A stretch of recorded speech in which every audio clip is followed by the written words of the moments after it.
What would you do if you found out that there is a serpent in your house or a snake in your house? It doesn't matter where in the house it is. It may be hiding underneath your bed, in the cupboard, or up the loft, or under the basement, or even in the garden. What would you do? Think about it. If you have found out that there is a serpent in your house, I tell you what I would do. I would leave the house. I would make sure that that serpent leave the house, or I leave. But I'm not going to stay in that house where that serpent is, because I know that within that serpent there is a venom, a poison is in that serpent. And when that serpent inject that poison in you, you will be poisoned and likely to die. So many times when serpent inject the poison in individuals or their prey, they bite them as well. You don't want to be bitten by the serpent. Many people, you know what they do? They don't leave the house. They love the house so much that they just say, I am going to charm the serpent. Or they just live in denial and cover up the spot that they know the serpent is with debris, because the serpent like debris. Oh yes, serpents, snakes, they love to have debris. They love to know that there are many old clothes that they can hide beneath. They love to know that there is many barn. They like to be in barn where they can hide underneath the grass. They like to know that there are many areas in the barn that they can actually go. That's what the serpent likes. The serpent don't like light.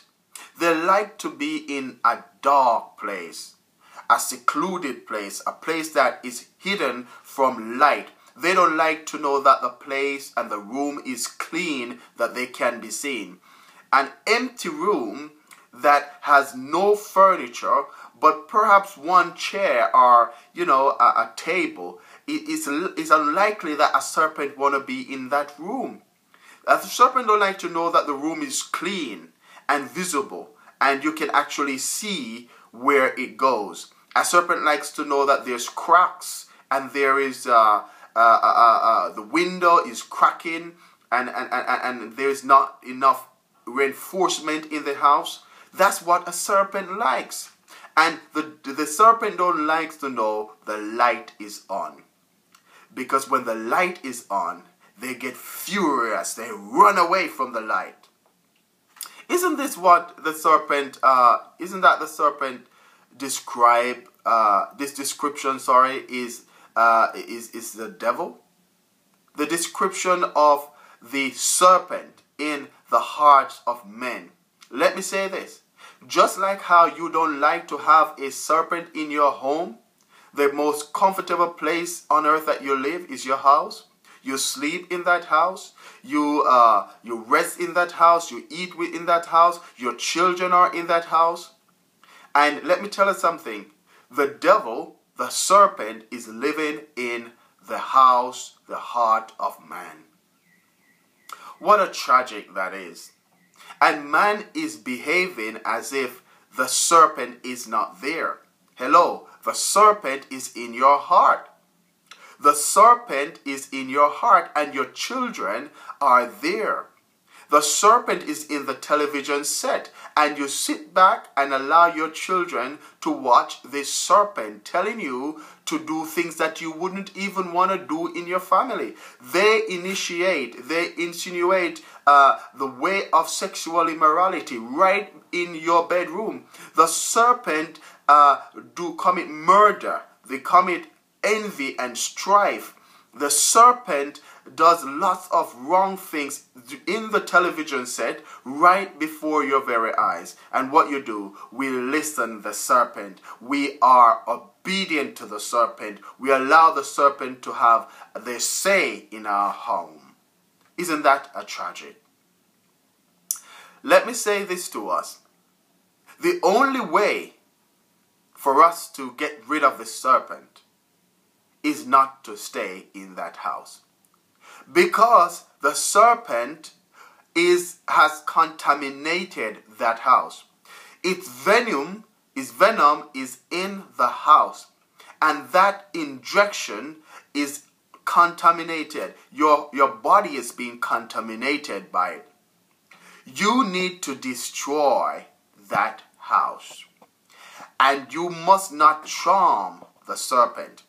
Don't charm the serpent and say, oh, let me put some more debris on it. Let me cover it up. Let me keep it safe. Let me dance for the serpent. Let me clap my hands for the serpent. Let me worship the serpent. Let me do the things that the serpent loves so the serpent won't be angry with me. Let me keep the serpent out of the light. Let me keep it in the dark.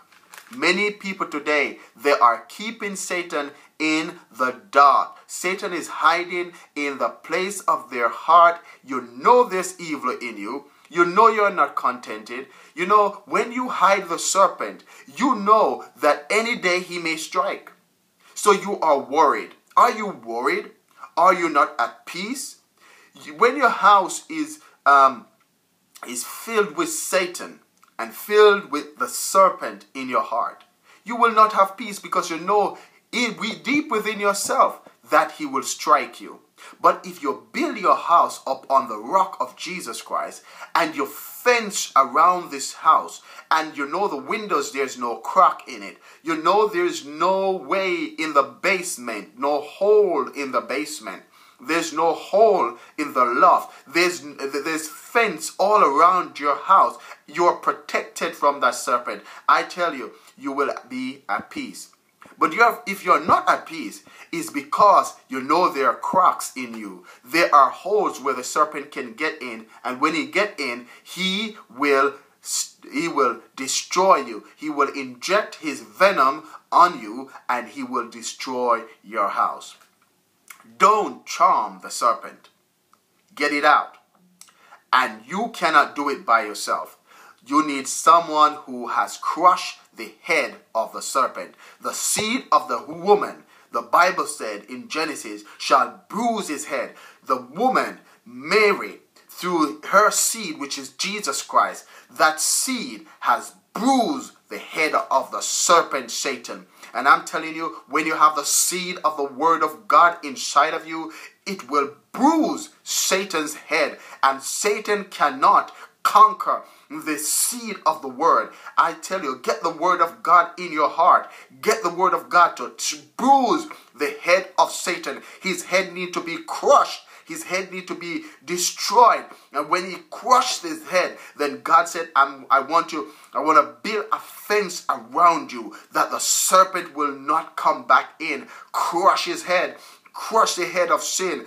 Destroy the head of sin with the word of God. Only the word of God can destroy the head of Satan. No charming, no singing of songs, no paying of tithe, no giving of offering, no giving to the poor, no works can charm the Satan. But the serpent, in other words, the works will charm the devil. The works of the flesh will charm the devil. But, my friends, when you have the word of God in your heart and you're living by the word of God, then the word of God will crush the head of that serpent. And it will destroy the head of the serpent. And you will get out of that house. Destroy the flesh. Destroy the way of the flesh. Any man should come after me, let him deny himself, take up his cross, and follow me. He must die before the serpent kill him. I hope that you kill the serpent before he kill you. God bless you.